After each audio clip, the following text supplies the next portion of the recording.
படிப்பு இல்லாதவங்க நார்மலா பேசக்கூடிய வார்த்தைகள். ஓகேங்களா? இப்ப வந்து நம்ம ஒருத்தரை பார்த்தோன்னா வணக்கங்க அப்படின்னு சொல்றதுக்கும் ஹாய் குட் மார்னிங் அப்படின்னு சொல்றதுக்கும் வித்தியாசம் இருக்குது.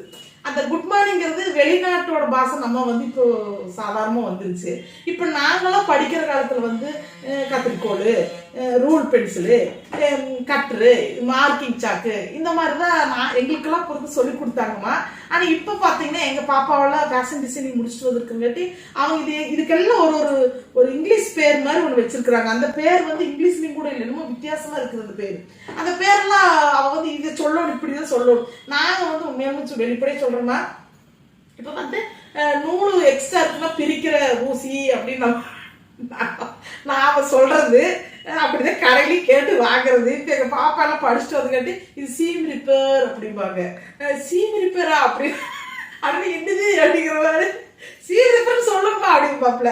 இதே தான் நான் கிளாஸுக்கு போகும்போது கடைசி ஒரு வருஷ கிளாஸ்ல எங்கள் பாப்பா எங்க கூட வந்திருந்தாங்க. அவங்க வந்து நான் வந்து நார்மலாக சொல்லி கொடுத்துட்டு போய் அப்படியெல்லாம் சொல்ல, ஏன்னா அவங்க வந்து கவர்மெண்ட் எக்ஸாம் எழுதுறதுக்கு அவங்க பயிற்சி கொடுத்துட்டு இருந்தேன் நான். அப்போ அந்த கவர்மெண்ட் எக்ஸாமோட கொஸ்டின் பேப்பர் வந்து ரொம்ப டிஃபிகல்ட்டா வரும். அது அந்த அந்த வார்த்தைகள்லாம் நம்ம வந்து புரிஞ்சுக்கவே முடியாது. ஏன்னா தையல் மிஷினோட வார்த்தைகள் தான், ஆனால் அது ஆனாலும் புரியாத வார்த்தைகளா இருக்கும். அப்போ எங்க பாப்பா அவங்க எக்ஸாம் எழுதுனுங்காட்டி அவங்க வந்து அந்த முதல்ல அந்த கொஸ்டின் பேப்பர் பார்த்து, மாடல் கொஸ்டின் பேப்பர் பார்த்து அது அவங்க சொல்லி கொடுத்து அந்த ஸ்டூடெண்ட்டுகளுக்குலாம் எங்க பாப்பா தான் ட்ரைனிங் கொடுத்தாங்க. ஒரு வாரம் வந்து இந்த மிஷினோட ஃபேர் பண்ணி, ஏன்னா நான் வந்து ஒரு 8 மாசம் அவங்களுக்கு வந்து இது குதிரை, இது சிங்கிள் கைடு, இது டபுள் கைடு, இது வந்து சக்கரம், இது பல்லு அப்படின்னு நான் சொல்லி கொடுத்துருந்தேன் நார்மலா.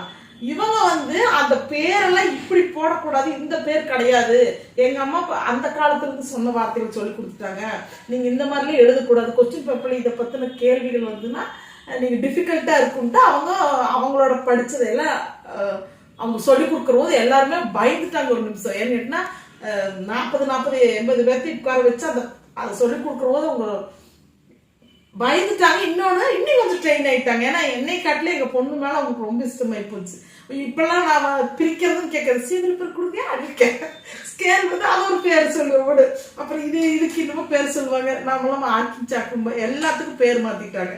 அதனால எனக்கு வந்து நார்மலா நடைமுறையில் இருக்கிற வார்த்தைகளை சொல்லி நான் சொல்றேங்க. இது நல்ல ட்ரெயின் ஆனவங்க இதை பார்த்துட்டு இதுக்கு இது பேர் கிடையாதுன்னு சொல்லிடாதீங்க கமெண்ட்ல, சரிங்களா? நான் வந்து படிப்பு வாசனை இல்லாதவங்க, படிப்பறிவு இல்லாதவங்க கூட நார்மலா போய் எந்த கடையில இந்த மாதிரி நூல் பிரிப்பாங்கல்லம்மா அதை கொடுங்க கேட்டாலே கொடுத்துருவாங்க. சீம் ரிப்பன் கேட்டா சீம் ரிப்பன் அப்புறம் என்னன்னு கேட்கறாங்க. அந்த மாதிரி வந்துருச்சு, சரிங்களா? அதனால நார்மல் வார்த்தைகள் சொல்றேன், தப்பா நினைச்சுக்காதீங்க. இப்ப வந்து